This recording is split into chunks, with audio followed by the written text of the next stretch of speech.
Hello friends, good morning. നമ്മുടെ Kerala T V സീരിയലിലേക്ക് എല്ലാവർക്കും സ്വാഗതം. അങ്ങനെ നയനയുടെ കുടുംബത്തെയും നയനയുടെ ജീവിതത്തെയും ഒക്കെ രക്ഷപ്പെടുത്തി എടുത്തിരിക്കുകയാണ് നമ്മുടെ ആദർശ്. അങ്ങനെ ആദർശ് അവരുടെ ജീവിതത്തെ ആ ഒരു വലിയ പ്രതിസന്ധിയിൽ നിന്ന് രക്ഷപ്പെടുത്തി കഴിഞ്ഞപ്പോഴേക്കും നയനയ്ക്ക് ഭയങ്കര സന്തോഷമായി. നയന ഇങ്ങനെ ആദർശിനോട് നന്ദി പറയുകയൊക്കെ ചെയ്തു. അങ്ങനെ ആദർശും നയനയും കൂടി ആ വീട്ടിൽ നിന്ന് എല്ലാം കഴിഞ്ഞു പോരാൻ ഇറങ്ങുന്ന സമയത്ത് അവർക്കും വളരെ സന്തോഷമായി. കാരണം എന്താ, അവരുടെ ആ ഒരു അഭിമാന പ്രശ്നമായിരുന്നു ഈ ഒരു കാര്യം. അവരെവിടെ നിന്ന് ഉണ്ടാക്കി കൊടുക്കുമെന്ന് പോലും അറിയാതെ നിന്നപ്പോൾ ആദർശ് രക്ഷിച്ചത്. ഇത് കഴിഞ്ഞ് നയനയാണെങ്കിൽ ആദർശമായിട്ട് നിന്ന് സംസാരിക്കുന്ന സമയത്ത് ആദർശേട്ടനോട് നന്ദി പറഞ്ഞു. നീ എന്തിനാ എന്നോട് നന്ദി പറയുന്നതെന്ന് ചോദിച്ചപ്പോൾ, ഇന്നത്തോടു കൂടി എൻ്റെ കുടുംബം അവസാനിച്ചുവെന്നും എൻ്റെ അച്ഛൻ്റെയും അമ്മയുടെയും ഒക്കെ ജീവിതം അവസാനിച്ചുവെന്നാണ് ഞാൻ കരുതിയത്. പക്ഷേ ഞാൻ കരുതിയെടുത്തു നിന്ന് എൻ്റെ ആദർശേട്ടൻ അവരുടെ ജീവിതം എനിക്ക് തിരിച്ചു തന്നു, അവരുടെ ആയുസ് കൂട്ടിത്തന്നു എന്നൊക്കെ പറഞ്ഞു. അപ്പോൾ അതൊക്കെ കേട്ടപ്പം, നീ എന്തിനാ അങ്ങനെയൊക്കെ ചിന്തിക്കുന്നത്? ഇതിലും വലിയൊരു പ്രതിസന്ധിയിൽ, ഇതിനേക്കാൾ വലിയൊരു സിറ്റുവേഷനിൽ ഞാൻ മൂർത്തീസ് ജ്വല്ലറിയിൽ പകച്ചു നിന്നിട്ടുണ്ട്.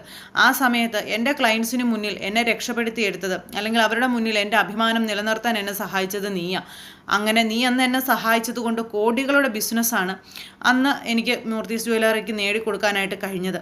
അതിൽ നീ എന്നെ സഹായിച്ചത് കൊണ്ടാണ്. ഞാൻ എങ്ങനെ സഹായിച്ചെന്നാ? ഞാൻ ഒരിക്കലും സഹായിച്ചിട്ടില്ല എന്നിങ്ങനെ നയന പറഞ്ഞപ്പോൾ, സഹായിച്ചിട്ടില്ലേ?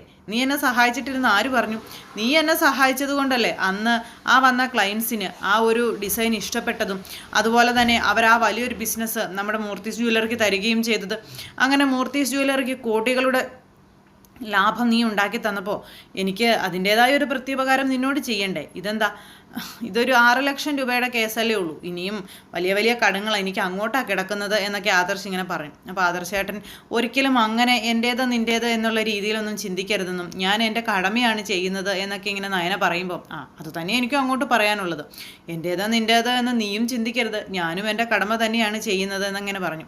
എനിക്ക് നീയും നിനക്ക് ഞാനും അല്ലേ ഉള്ളൂ, നമുക്കൊരാവശ്യം വന്നാൽ പരസ്പരം സഹായിക്കുകയല്ലാതെ മറ്റാരോട് എന്താണ് പറയേണ്ടത് എന്നൊക്കെ ചോദിച്ച് ആദർശം നയനയോട് ഇങ്ങനെ അവിടെ നിന്ന് പറയാം. എന്തായാലും ചേട്ടൻ എന്നെ സഹായിക്കുമെന്നോ അല്ലെങ്കിൽ എൻ്റെ കുടുംബത്തെ സഹായിക്കുമെന്നോ എൻ്റെ കുടുംബത്തിൽ വന്ന് ഇത്രയും നേരം സ്പെൻഡ് ചെയ്യുമെന്നോ ഇതൊന്നും സ്വപ്നത്തിൽ പോലും വിചാരിച്ചതല്ല, ഒത്തിരി നന്ദിയുണ്ട് എന്നൊക്കെ പറഞ്ഞ് ആദർശിനെ കെട്ടിപ്പിടിച്ചിങ്ങനെ നിൽക്കുമോ നയന. അപ്പം നയന ഇങ്ങനെ ആദർശിനെ വന്ന് കെട്ടിപ്പിടിച്ച് കഴിഞ്ഞപ്പോഴത്തേക്കും ആദർശ് ഇങ്ങനെ അമ്പരപ്പോട് കൂടി നോക്കുക. പെട്ടെന്ന് പിന്നെ ആദർശം കൈകൊണ്ട് അവളെ ചേർത്ത് പിടിച്ചു. അങ്ങനെ അവർ രണ്ടുപേരും കൂടി ഇങ്ങനെ നിൽക്കുന്നു. ഈ സമയത്ത് കനകവും അതുപോലെ നന്ദുവും അദ്ദേഹം ഒക്കെ കൂടെ അവിടെ നിന്ന് ഇങ്ങനെ സംസാരിക്കുന്നു. അപ്പോൾ അവരെന്ത് ചെയ്യുന്നു ചോദിച്ചപ്പം, ചേച്ചിയും ചേട്ടനോട് സ്നേഹിച്ചുകൊണ്ട് നിൽപ്പുണ്ടെന്ന് നമ്മുടെ നന്ദു പറഞ്ഞു. എന്തായാലും അങ്ങോട്ടേക്ക് പോവണ്ട എന്നും പറഞ്ഞ് ഇവരിങ്ങനെ നിൽക്കുക. ഏതായാലും ഇത്രയും വലിയൊരു പ്രതിസന്ധിയിൽ നിന്ന് ആദർശമോനും മോളും നമ്മളെ രക്ഷിക്കുമെന്ന് ഞാൻ ഒരിക്കലും പ്രതീക്ഷിച്ചിരുന്നില്ല എന്നുള്ള കാര്യമൊക്കെ പറഞ്ഞ് അവരിങ്ങനെ സംസാരിക്കുമ്പോൾ, അങ്ങനെ നമ്മുടെ ഒരു സങ്കടം കണ്ടാൽ അത് കണ്ടില്ലെന്ന് നടിക്കാൻ നമ്മുടെ നയനമോൾക്ക് ഒരിക്കലും ആവില്ല എന്ന് ഗോവിന്ദേട്ടൻ പറയണം. മോള് പറഞ്ഞത്, മോളിവിടെ ഉണ്ടായിരുന്നെങ്കിൽ ഇതുപോലെ വലിയ വലിയ ബിസിനസ്സുകളൊക്കെ ഇനിയും നമുക്ക് കിട്ടിയേനെ എന്നാണെന്ന് കനകം പറഞ്ഞപ്പോൾ, നമ്മൾ ഒരിക്കലും അങ്ങനെ ചിന്തിക്കാൻ പാടില്ല കനകം. വിവാഹം കഴിച്ചയച്ച പെൺകുട്ടികൾ വീട്ടിൽ വന്ന് വീണ്ടും നമ്മളെ സഹായിക്കണമെന്ന് നമുക്ക് ഒരിക്കലും പറയാനായിട്ട് കഴിയില്ല. അതൊരിക്കലും ഒരു ന്യായമോ അല്ല മര്യാദയോ അല്ലെന്ന് പറഞ്ഞു.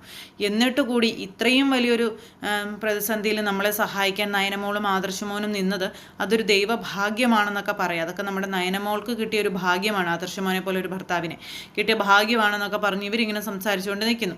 എന്തായാലും ആദർശും നയനയും ഇല്ലായിരുന്നെങ്കിൽ ഇന്ന് നമ്മൾ ഈ ഭൂലോകത്ത് പോലും ഉണ്ടാകുമായിരുന്നില്ല എന്നുള്ള കാര്യം അച്ഛൻ ഇങ്ങനെ അവിടെ നിന്ന് പറയുക. അപ്പം അത് ശരിയാണെന്ന് നന്ദുവും പറഞ്ഞു. അവർ സഹായത്തിന് വന്നില്ലായിരുന്നെങ്കിൽ ഇന്ന് നമ്മളുടെ അവസ്ഥ എന്താകുമായിരുന്നു എന്നുള്ള കാര്യം ഇവർ തമ്മിൽ അങ്ങോട്ടും ഇങ്ങോട്ടും പറയുന്നുണ്ട്.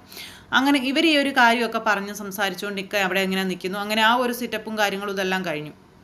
ഇതെല്ലാം കഴിഞ്ഞതിന് ശേഷമാണെന്നുണ്ടെങ്കിൽ പിന്നെ കാണിക്കുന്നത് ആദർശവും നയനയും കൂടെ വീട്ടിലേക്ക് പോരുക. അതൊക്കെ കഴിഞ്ഞ് പിന്നെ നമ്മുടെ നവ്യ മേടിച്ചുകൊണ്ട് വന്ന ആ ഒരു കൊറിയർ ആരും കാണാതെ പാത്തു വെച്ചിട്ട് അതിങ്ങനെ എടുത്ത് നോക്കിക്കൊണ്ടിരിക്കുക. നോക്കുന്നത് വേറൊന്നുമല്ല, എല്ലാവരും ചോദിക്കുന്നുണ്ടല്ലോ, വയറില്ലല്ലോ, നിനക്ക് വയറില്ലല്ലോ, നീ ഗർഭിണി തന്നെയാണോ എന്ന്. അപ്പം എല്ലാവരുടെയും മുന്നിൽ തനിക്ക് വയറുണ്ടെന്നും താൻ ഗർഭിണിയാണെന്നും കാണിക്കാൻ വേണ്ടിയിട്ടുള്ള പരിശ്രമത്തിലാണ് ആശാത്തി. അങ്ങനെ ആ ഒരു പാട്, അതായത് വയറിന് വട്ടം കെട്ടിവെക്കുന്ന ഒരു പാടൊക്കെ എടുത്തുകൊണ്ട് വന്ന് ഇങ്ങനെ അത് നോക്കിക്കൊണ്ട് ഇങ്ങനെ നിൽക്കുക കേട്ടോ. അത് വയറിൻ്റെ പാകമാണോ എന്നൊക്കെ വെച്ച് ഇങ്ങനെ ഭയങ്കര സെറ്റപ്പും കാര്യങ്ങളൊക്കെ നോക്കിക്കൊണ്ടിരിക്കുന്ന സമയത്ത് അങ്ങോട്ടേക്ക്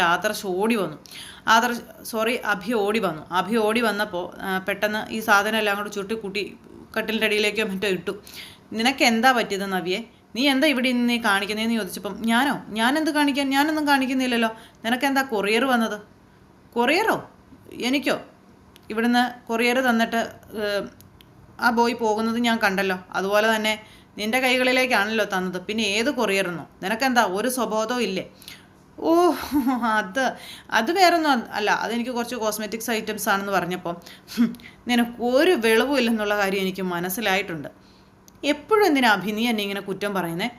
പിന്നെ പറയാതെ ഇവിടെ ആകെ കൊറിയർ വരുന്നത് നിനക്കാ. അതും കൊറിയർ വന്നു കഴിഞ്ഞിട്ടുണ്ടെങ്കിൽ ആരും കാണാതെ ആ കൊറിയർ മേടിച്ച് നീ മുറിയിലേക്ക് പോരും. എന്നിട്ടോ അതെന്താ വന്നതെന്ന് പോലും നിനക്കറിയില്ല, കൊണ്ടൊന്ന് വാരി വലിച്ചങ്ങോട്ടേക്ക് ഇടും. നിന്നെയുണ്ടല്ലോ, നിന്നെയൊക്കെ എന്ത് ചെയ്യണമെന്നറിയോ? നീ നീ നിൻ്റെ അനുജത്തിയെ പോയി കണ്ടു പഠിക്കാനൊക്കെ പറഞ്ഞു തന്നിട്ട് അഭി ഇങ്ങനെ പറഞ്ഞു. എനിക്ക് അവളെ കണ്ടു പഠിക്കേണ്ട യാതൊരു ആവശ്യമില്ല. ഞാനെന്തിനാ അവളെ കണ്ടു പഠിക്കണം? അവൾ വെറും വേസ്റ്റാണെന്ന് പറഞ്ഞപ്പോൾ അവളല്ല വേസ്റ്റ്, നീയാ വേസ്റ്റ്. ഇങ്ങനെ കുറേ മുഖത്ത് തേക്കാനുള്ള സാധനങ്ങളും വാരിക്കൂട്ടി ഭർത്താവിൻ്റെ പൈസയെ നശിപ്പിച്ച് നടക്കാനല്ലാതെ നിന്നെക്കൊണ്ട് എന്തെങ്കിലും ഒരു ഗുണമുണ്ടോ? അല്ലെങ്കിലും നിനക്ക് ഏത് നേരവും എനിക്ക് കുറ്റം മാത്രമേ ഉള്ളല്ലോ. നല്ലത് വല്ലത് നീ ചെയ്താലല്ലേ നിനക്ക് നന്മയുണ്ടെന്ന് എനിക്ക് പറയാൻ പറ്റത്തുള്ളൂ. ഒരു കുഞ്ഞുണ്ടെന്ന് പറയുന്നു, നിൻ്റെ വയറ്റിൽ ശരിക്കും കുഞ്ഞുണ്ടോ? അതിൻ്റേതായ ഒരു ലക്ഷണങ്ങളുമില്ല. അതും ഒരു പ്രശ്നം തന്നെയാണ്. ഇവരുടെ എല്ലാവരുടെയും, ഈ കുടുംബത്തിലുള്ള എല്ലാവരുടെയും മുന്നിൽ ഞാൻ നാണം കിട്ടി നിൽക്കുന്ന ഒരു അവസ്ഥ. അതൊന്നും നിനക്ക് പറഞ്ഞാൽ മനസ്സിലാവില്ല. അതിനൊക്കെ മനസ്സിലാക്കണമെങ്കിലേ കുറച്ച് ഉളുപ്പ് വേണം, അല്ലെങ്കിൽ കുറച്ച് മനസാക്ഷി വേണം എന്നൊക്കെ പറഞ്ഞപ്പോൾ, ഓ മനസാക്ഷിയുടെ കാര്യം നീ കൂടുതൽ പറയുമൊന്നും വേണ്ടെന്ന് പറഞ്ഞിങ്ങനെ നവ്യ. അങ്ങനെ അവർ രണ്ടുപേരും കൂടെ സംസാരിച്ച് തർക്കമായി. എനിക്ക് നിന്നോട് സംസാരിക്കുന്നത് പോലും ഇഷ്ടമല്ല, നിന്നെ കാണുന്നത് കൂടി എനിക്ക് ഇഷ്ടമല്ലെന്നും പറഞ്ഞുകൊണ്ട് അഭി എന്നിട്ട് അവിടെ നിന്ന് പോയി.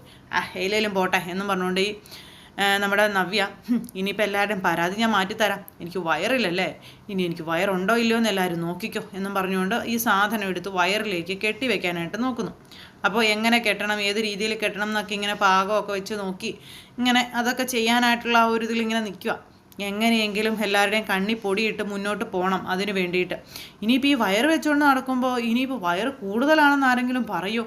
അങ്ങനെയൊക്കെ സംശയങ്ങളുണ്ട്. എന്തേലും പറയട്ടെ, ഞാനതൊന്നും മൈൻഡാക്കുന്നില്ല. എങ്ങനെയെങ്കിലും എല്ലാവരെയും കണ്ണി പൊടിയിട്ടൊന്ന് ജീവിച്ചു പോയാൽ മതി എന്നൊക്കെയുള്ളൊരു ഇതിലിങ്ങനെ നിൽക്കുക.